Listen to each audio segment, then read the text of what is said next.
Hello, wrenches. Welcome to the Wrench Turners Podcast, 10 Mil Mastery Edition. In these series of episodes that you see every Tuesday, we discuss the important topics that are relevant to today's technicians. I'm your host, Joshua Taylor, founder and CEO of WrenchTurners.online, a business providing content and digital products, service leaders, and mechanics everywhere. In this series, my guests are Russell Wickham, Marshall Sheldon, and Richard Mueller. Let's get into it. Russell, what do you have for us today? Well, there's the problem. I have two, and I don't know which one to choose.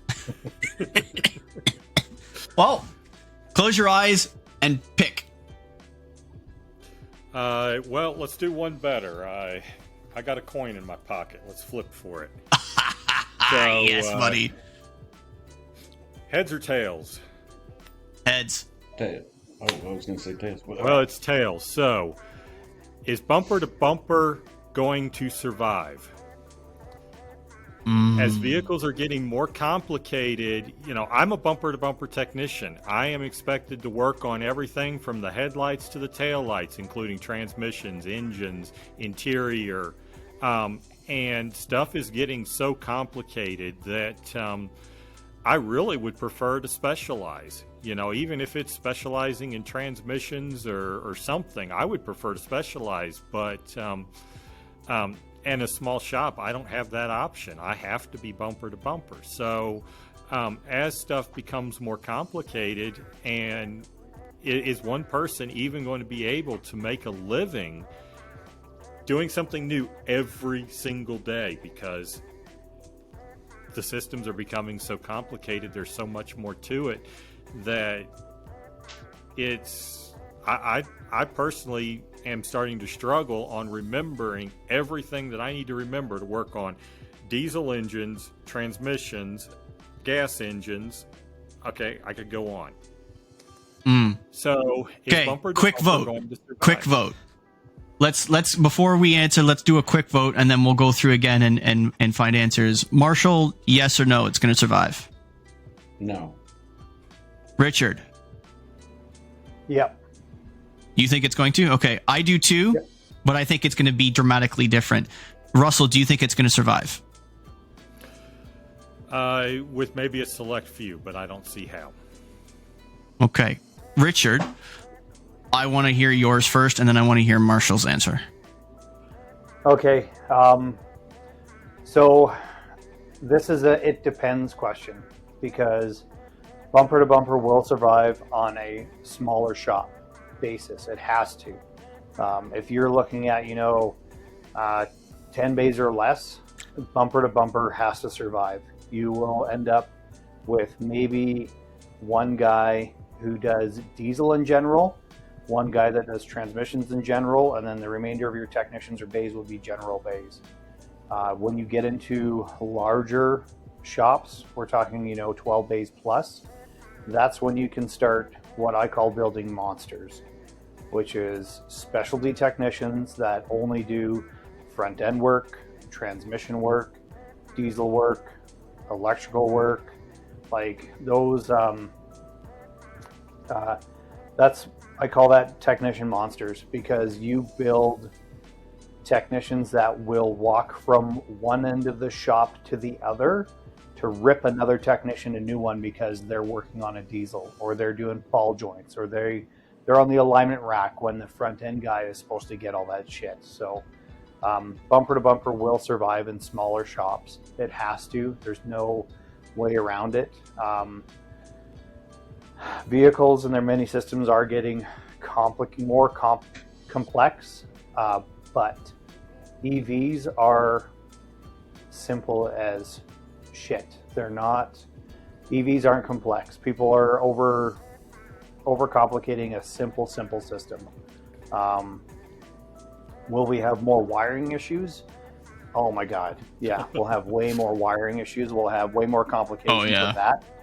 But bumper to bumper will survive. You're going to have to Text, like, and this is where it's going to come into the younger technicians. Like, this is where you can excite the younger technicians that technology is changing. We're getting more advanced and more crazy stuff. I actually follow a couple of guys on LinkedIn because they are talking about CAN injections and how to steal secure CAN vehicles. It's insane what's going on right now on that side. Like, I've dug into the dark side of the internet and watched crazy videos on guys using a simple device, splicing into the CAN network, starting the vehicle, and driving away with no keys within 30 seconds of approaching the vehicle. It's stuff like that. Like, we're bumper to bumper is going to survive, and we're going to see technicians growing with the technological changes. I don't know how far we're going to get. But I don't think there's a limit. There's a lot of stuff coming down the pipeline, but we're going to get to the point where people are going to be like, okay, enough is enough. When you see articles about, Ford is going to offer third parties access to their ability to shut off vehicles, right? If you don't miss your payments, they'll shut your vehicle off. Tesla right now, if you miss your payments on a Tesla will tell you where your vehicle is, tell the repo operator where the vehicle is. They'll unlock it, they'll back it out of the stall, and you have it ready for the tow truck to slap underneath of it and drive away. So I think we're going to get to the point where there's going to be pushback from consumers where enough intrusion into my life. This is my vehicle. Even if I'm running, like, life happens. If I can't make payments on my vehicle, I'll be damned if you can come and take it. Like, go ahead and try. But I think we'll get to a point where there'll be pushback, but bumper to bumper will survive in the smaller shops. And the majority of the shops are smaller shops. You don't really see these bigger shops until you hit large cities, like where you're hitting, 24 plus bays. I mean, I've seen pictures of Toyota dealers down in Texas that have 100 bays, and I'm like, how does that work? Okay, so your analogy here, or your response here, is yes, generalists and bumper to bumper is going to continue, but only going to really truly survive, or have to survive, in small shops. And leadership and those technicians who are going to be bumper to bumper are going to have to come up with solutions to their bumper to bumper challenges, like Russell's facing. Marshall, you said no, so I'm curious to hear how your response goes on this. Well, I do like Richard's point of view because that is a really strong point with the smaller stores. But I foresee a time where a lot of the smaller stores don't survive. But in Richard's context, that is exactly how it would play out, in my opinion as well.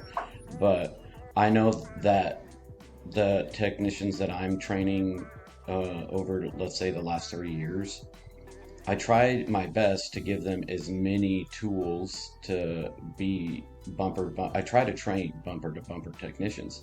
The problem is that we need to accelerate the training on our apprentices so much to get them up to speed as quickly as possible that it's really difficult to get them in a position to be successful as bumper to bumper technicians. So what I find is when I'm first 90 days with talking with the apprentice, I find a skill set that they're exceptional at. They might be very mechanical in nature, and I can determine that they're probably going to be either a transmission builder, an engine builder, differential builder, and that's fine. So then I start to focus on those mechanical things and that they are exceptional at. Or if I find very quickly that they are good, they're very comfortable with electrical, I will focus heavily on that with them during the 6-month mentorship that I have with them. I will try to continue giving them other stuff, obviously, but what I find over the last probably 3 to 5 apprentices that I've trained was that it's becoming more difficult to train a bumper to bumper technician from my perspective. So I just like in an electrical diagnostic technician, if I figure out that they're really good they get the concepts of electrical.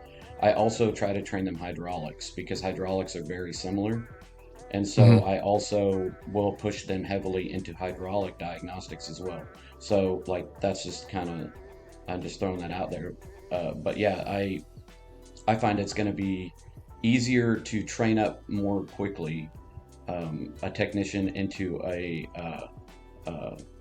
maybe one or two specialties versus bumper to bumper, where like Russell and I know I am a bumper to bumper technician. I can fix any truck, any problem, front to back. It doesn't matter what's wrong with it. I can figure it out and fix it. But to get the technicians in the door and get them going within reasonable time frames, it's going to be difficult. And I would say that probably maybe 10% of them become bumper to bumper. Yeah, I think it's going to be even less than 10%. Russell, what do you think?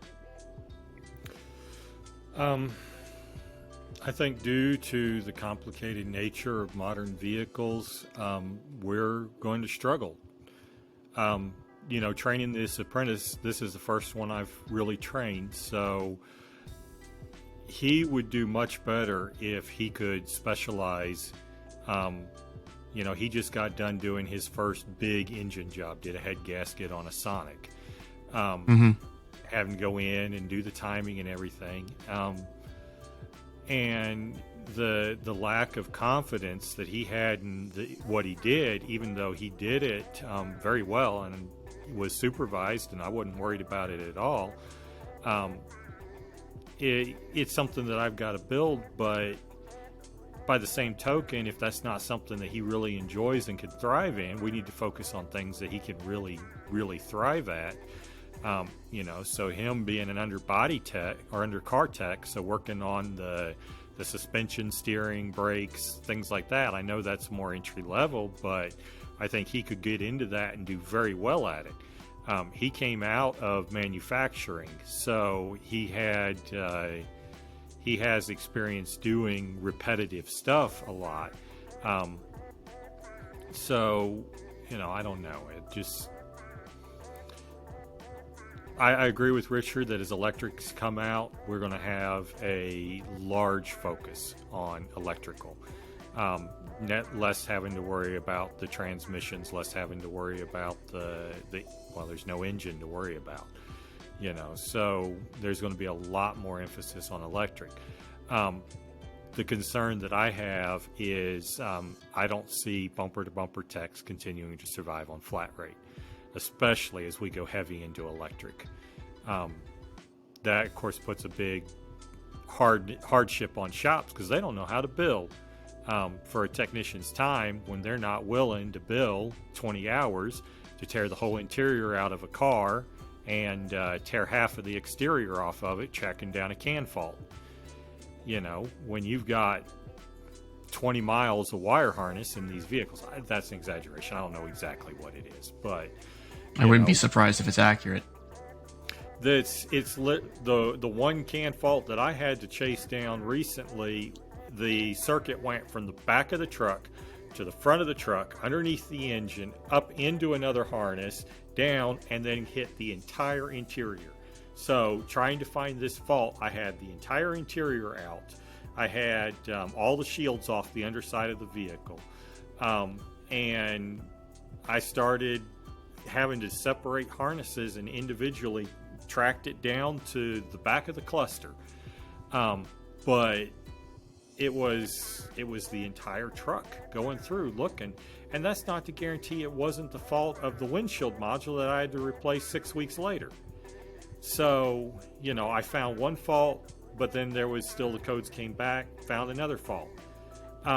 That's the kind of stuff that we're dealing with. So, how do we build a customer for 20 hours to tear the truck apart when the shop rate's almost $200 an hour? You're looking at $4,000 just in labor, and the customer's like, what, to find one module that was bad, to find and fix one wire?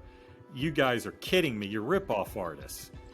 So how do we work that out, as that's what we're coming to? I think that's one of the challenges that leadership's going to have to roll with, because on our side, we've got books in some circumstances for one diagnostic circumstance, right? If you've got a fault in the cluster, if there's 85 steps in that diagnostic tree, you got to follow all of those 85 steps to the letter. You got to document all 85 steps to the letter.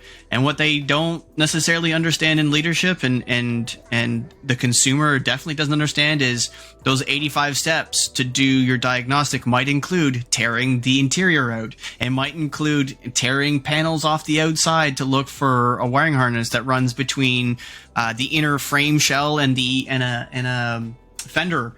Like, taking fenders off is crazy to think that you have to find wiring, but in some circumstances you do. You might not be able to back probe a door harness unless you take the door off, right? Those the rubbers that cover door harness connectors, they're not exactly fun to come off when the door is still on, and they damn sure don't like to be back probed through the rubber, because that's just eliciting all kinds of green death. It's just It's not good. And to answer from my own perspective your question, Russell, I don't think the generalist is going to survive but into large shops, not small shops, because like Marshall said, I don't think in the future, I think in 20 years time, there's going to be a dramatic loss of small shops. A fairly dramatic loss of small shops. They're either going to be bought by conglomerate, which I doubt. They're probably just going to go by the wayside, and we're going to get much larger independent shops, significantly larger independent shops, or significantly larger dealerships to some degree. Because I don't think anybody else can afford to do what needs to be done in order to pay you, Russell, to pull 20 hours to do that repair. A 5-tech shop is not going to be able to cover your time to do 20 hours on a truck to find a wiring repair. But if you've got a shop of 40 techs, you're turning, $35,000 a day in labor. You can afford to have one of your techs spend 4 days tracking down a wiring repair and then do right by the consumer, right? I think that's the only way that works. And 20 years down the line, when my mother-in-law's 2017 RAV4 is a relic to some degree, we're going to be in a completely different state of electronics, electricity, transmissions and engines, perhaps. Fluid systems, AC systems. We've seen the AC systems change 4 times. Was it 4 times? I'm thinking 4 times in my career. We got R22, R134A, and there's been 2 after 134A, if I'm not mistaken, gentlemen. Correct me if I'm wrong. 3 changes. 3? It's R12, R134A, and R1234 Yankee Foxtrot. I won't say what that actually means. Right, it's okay, right. So 3. And, that's just the refrigerant in our AC machine. Like, that forget about all the changes in the rest of the car, but that we've had 3 changes in our lifetime of the refrigerant in the AC system.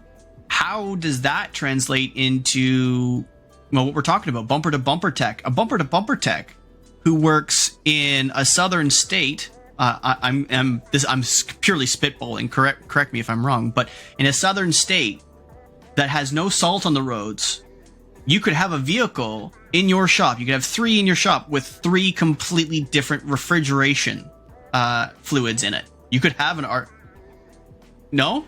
No, because R12 was out. Remember, the R12 was R12's been outlawed, right? So there was all those retrofit kits. We retrofitted R12 to R134. You can't get R12 anymore. It has to be retrofitted to 134.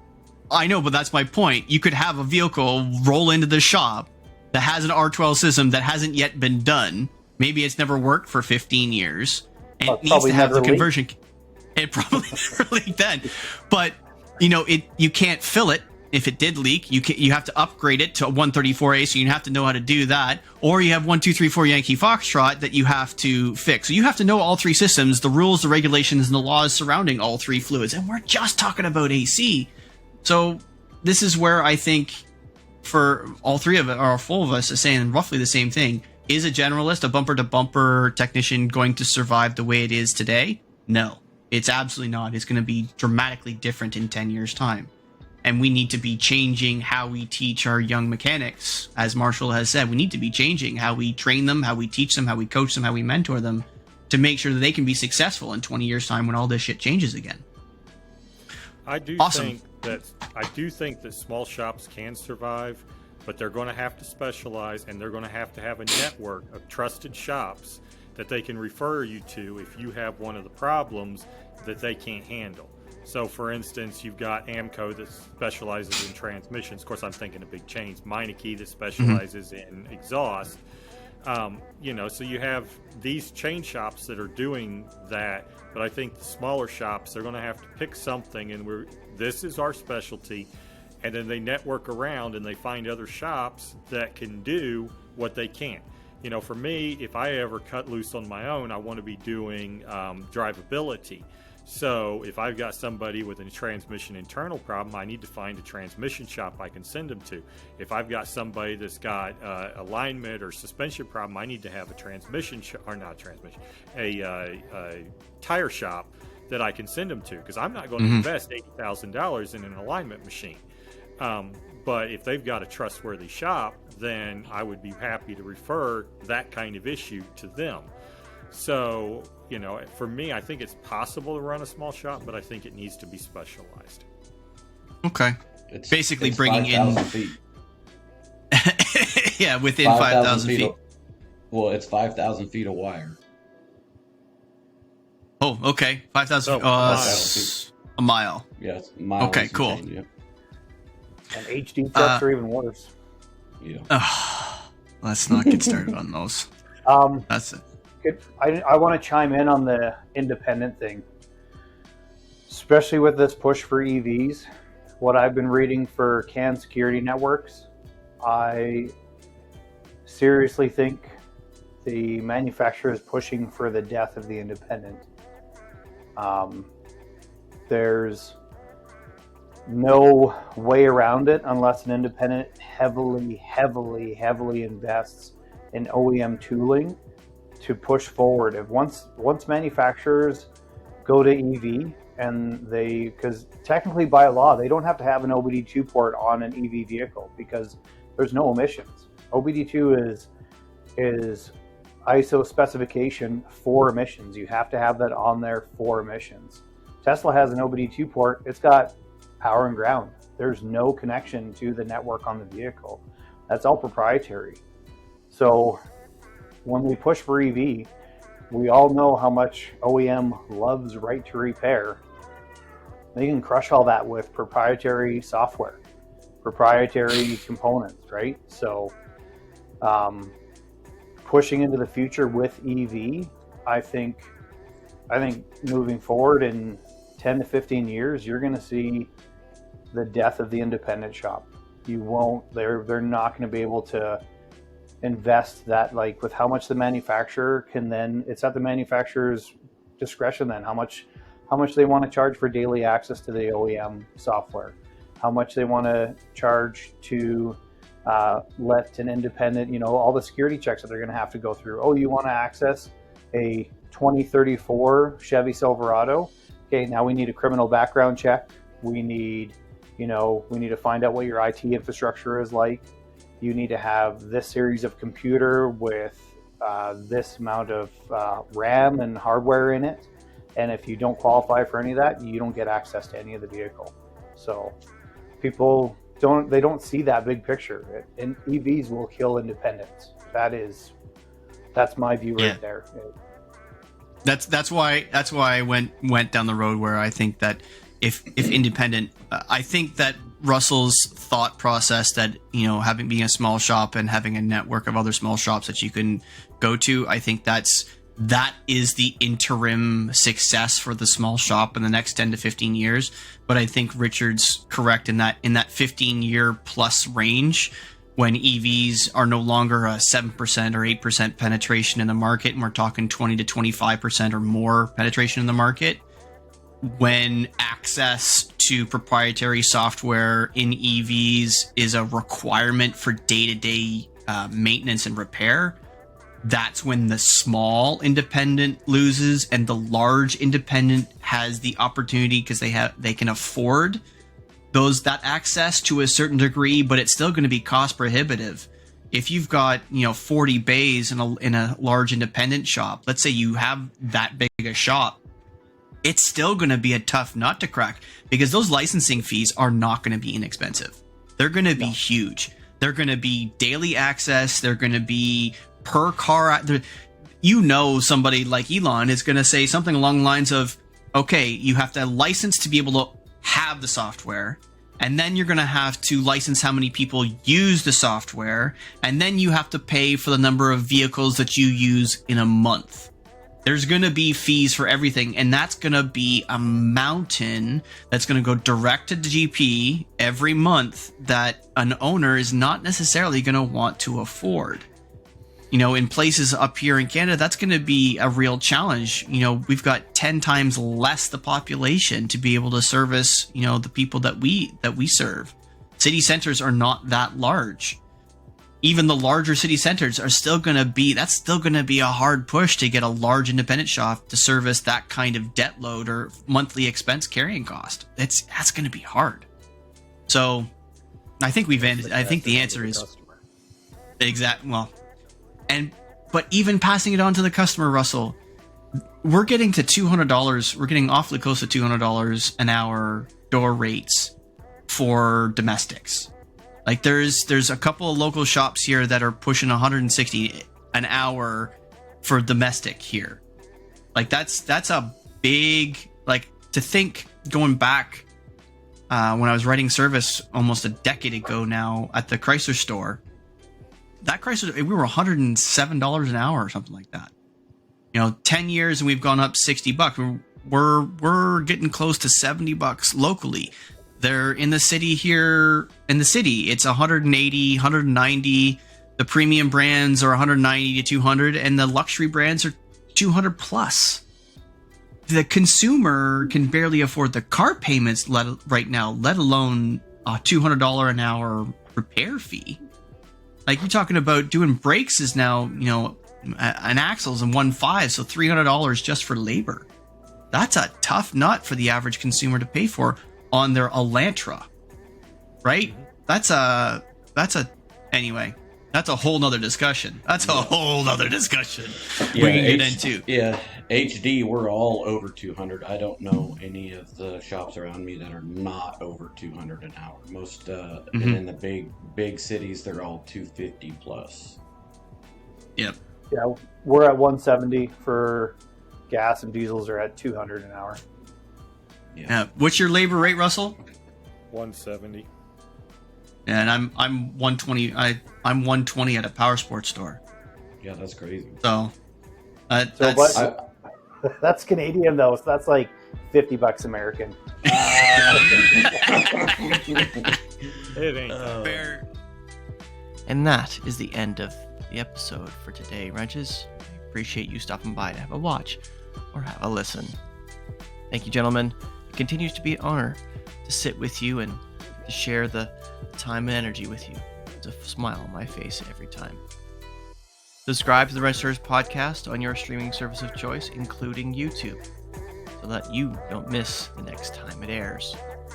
If you have any questions about the business, the team, or would like to be on any one of the episodes or shows, please reach out to me by email, leader@justworkhard.com. Thank you very much for listening. And remember, negative pushes, positive pulls, and to always clean your toys before you put them away.